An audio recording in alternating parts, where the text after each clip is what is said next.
Je vais vous dire quelque chose d'assez déroutant. Le cerveau ne réagit pas seulement à ce qui est réel, il réagit aussi très fortement à ce qui peut être imaginé.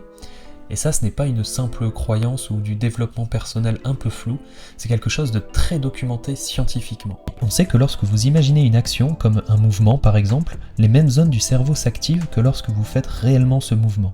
Pas exactement de la même façon, pas avec la même intensité, mais largement les mêmes circuits. Alors là, je vous vois venir, messieurs, vous allez me dire, oui, si j'imagine faire des abdos, c'est pas pour ça que je vais avoir des abdos.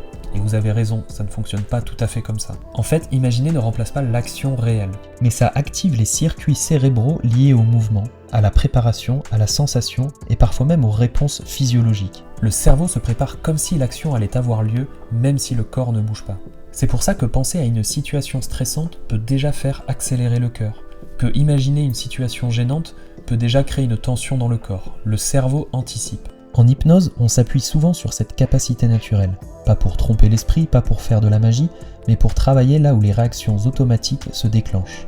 L'imagination n'est pas quelque chose de léger ou d'anecdotique, c'est un levier puissant du fonctionnement humain.